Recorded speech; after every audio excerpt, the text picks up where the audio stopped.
tayo makano kaluno kasi medyo ramdam pa rin natin yung pagod mga kailuno. So napag-isipan ko ngayon mag-update dito sa bahay.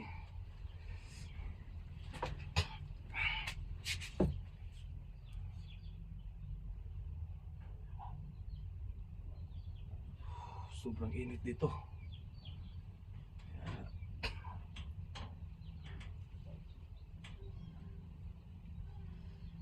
So mag-alas 12 na mga kailuno. So kailangan natin magluto, no?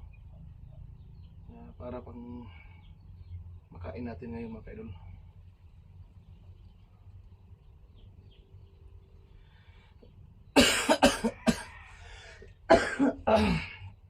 Hirap huminga pag inuubo tayo mga kaidolo.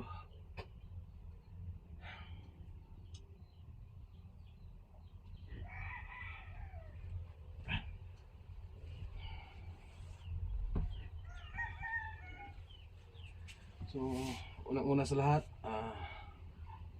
ako po yung nagpapasalamat, no, sa Team SG sa Team Pogi, lalong-lalo na kay Kuya Bads, SG Hunter 01, kaya Brad Julius, kay William, kay Mikoy, kaya Electra, kay Edwin, kay Dax, so,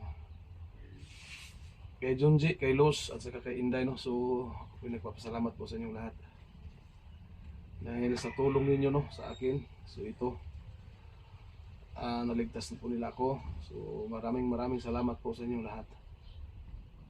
Malaki pong utang na loob ko sa inyo. Kung di dahil sa inyo, hindi ko alam kung ano na nangyari sa akin. So maraming salamat po sa inyong lahat. Kaya gumawa ako ng video ngayon para magpaabot ng papasalamat sa inyo, sa lahat po ng tumulong sa akin, sa dalawang team. So grabe yung sakripisyo at paghihirap ninyo para lang ako'y maligtas mga kaibigan.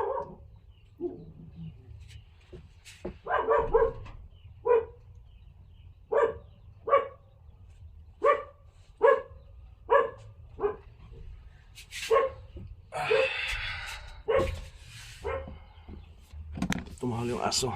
Tingnan muna natin ano yan.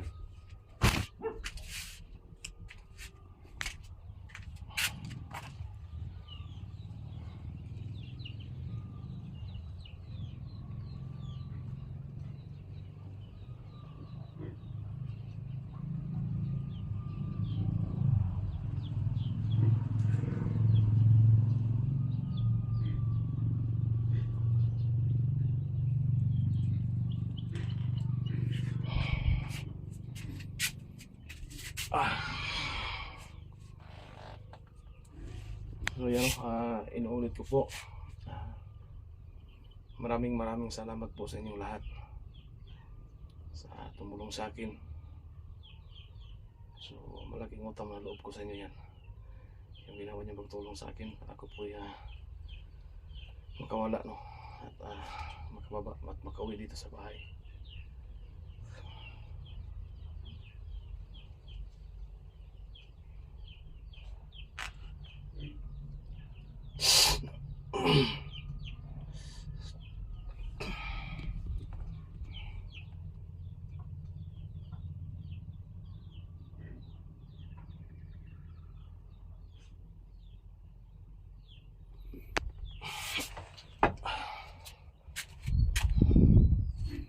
Kailangan natin magluto, no.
masikip yung dibdib natin dahil sa ubo. Dulot ng pagod natin siguro. Mga ilang araw tayo. So sa tinatanay po natin, mahigit pa 5 araw po tayong basa yung damit natin. At may mga bugbog pa tayong natanggap. So ito siguro yung ikuha natin, no? Kahiga tayo sa lupa, basa yung damit natin.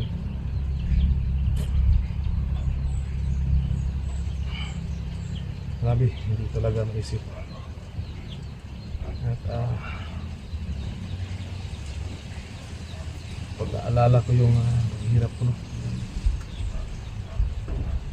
Sobrang sakit talaga.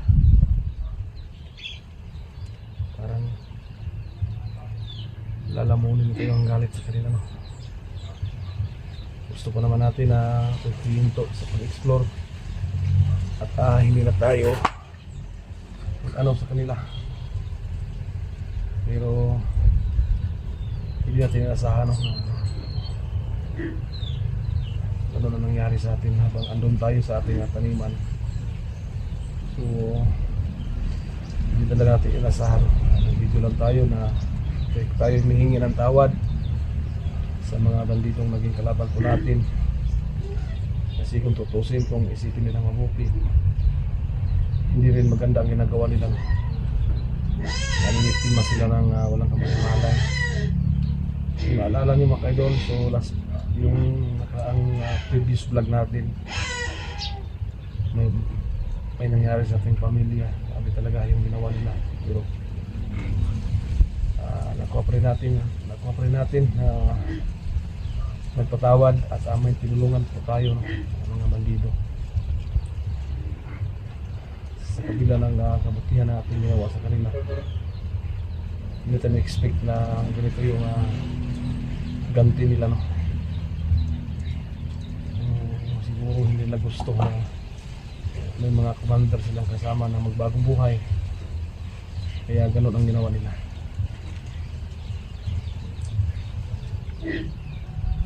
So ayun pa naman kayo dito. So mga ilang araw na tayo hindi nakabalik sa ating taniman. So hindi naman pwede na hindi natin puntahan yung mga tanim po nating gulay, kasi pag napabayaan yung pipino natin, wala tayong ma-harvest. So wala tayong ma-income, sayang lang yung pagod natin saka yung gastos natin. So kailangan talaga na pupuntahan natin yun. So sana, no, hindi ko lang, hindi na maulit nung nangyari sa akin. Gusto ko na talaga magbagong buhay, buhay ng tahimik.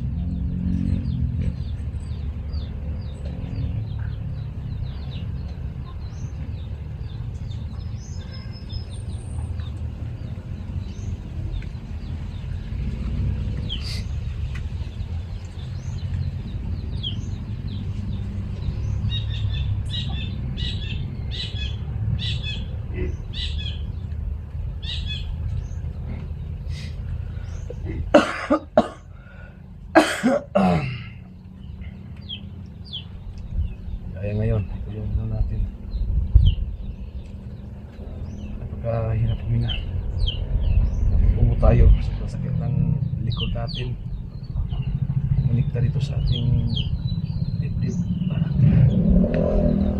Ano tayo niya? Kasi tingnan itong sugat natin. Itong sugat ko hindi na masyadong masakit, kasi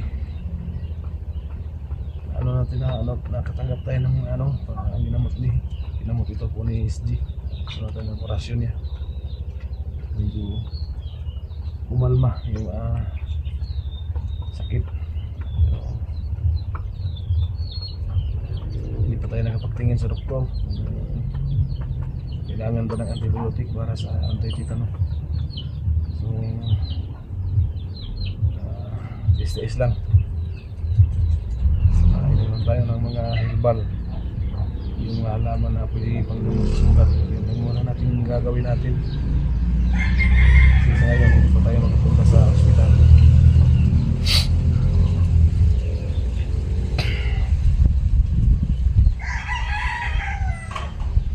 So hindi tayo ng tubig kaya i-ano natin, i-ano natin sa ating sugat. Lagyan na natin ng dahon ng bayabas para kamunas na sa ating sugat.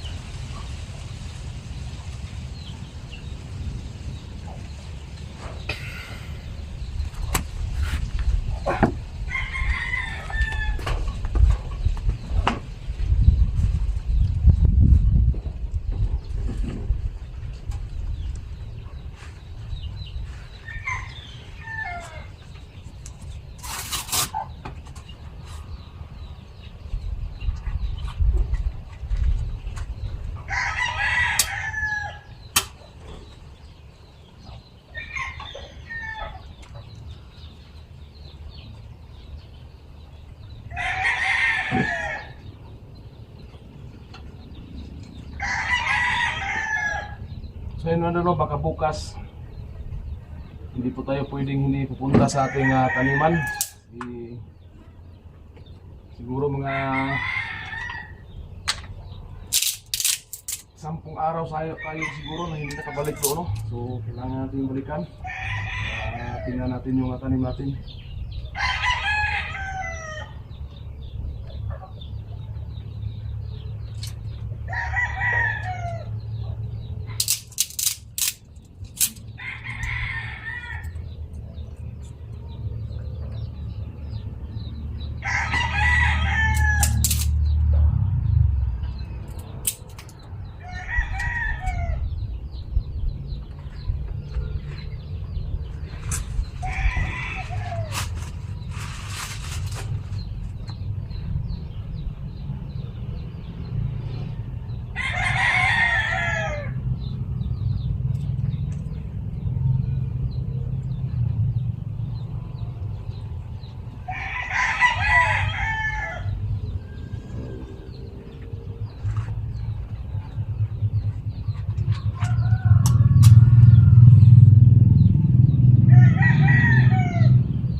labas para mamulas ako sa kasugat.